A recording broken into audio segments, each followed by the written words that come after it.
嗨，大家好，我是小杨不在身边的老李。我和小杨都在焦急地等待他的签证，因为现在国内这个疫情比较严重，所以我们也不清楚他的签证到底什么时候才下来。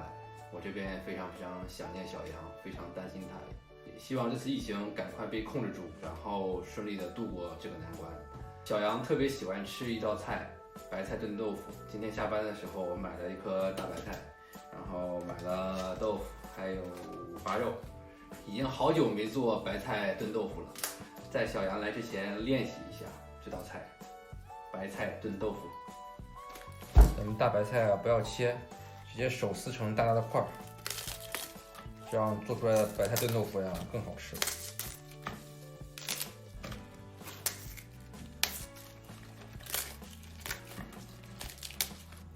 咱们将手撕好的大白菜块放到旁边备用。咱们将豆腐切成大的豆腐块，将切好的豆腐块放到碗中备用。下面咱们再切点五花肉，咱们将这个五花肉切成五花肉片儿，放点五花肉，这样做出来的白菜炖豆腐才更香。当然，如果你是素食主义者，不吃肉的话，就可以不放五花肉。咱们将切好的五花肉片放到碗中，咱们再准备点葱、姜、蒜和干辣椒，最后再准备点香菜和小米辣。咱们锅中倒油，放入刚才切好的五花肉片。再倒入葱、姜、蒜、干辣椒，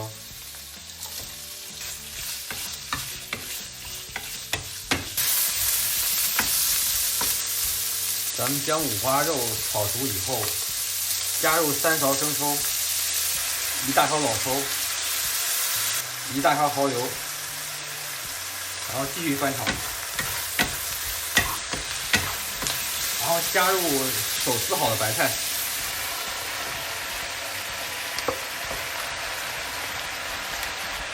这白菜感觉一大锅做不开，炒一下一缩水就少了。你看白菜一下缩水了吧？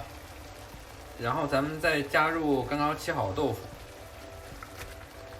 再向里面加入不要钱的忘情水。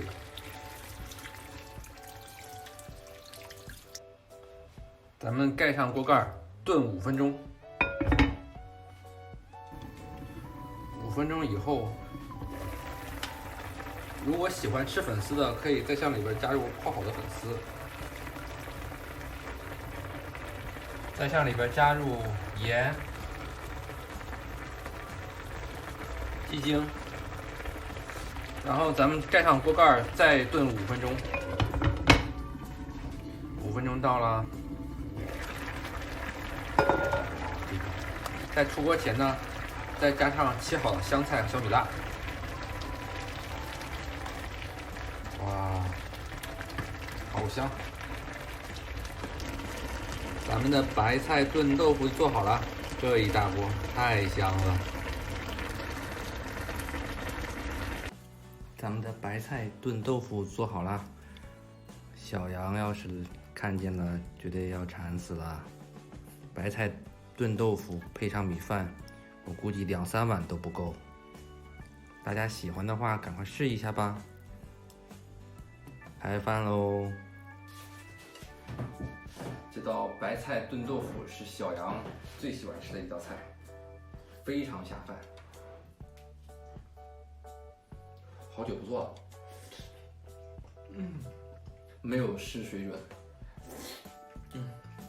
还是超好吃。这道菜太适合冬天的时候全家人一起吃了。小杨也很喜欢吃粉条，好入味儿，真的是简单好吃又有营养。大家喜欢这道菜的话，记得关注、订阅和点赞哦。好啦，咱们下期再见，拜拜。小杨如果一个人吃道菜的话，最起码能吃半盆。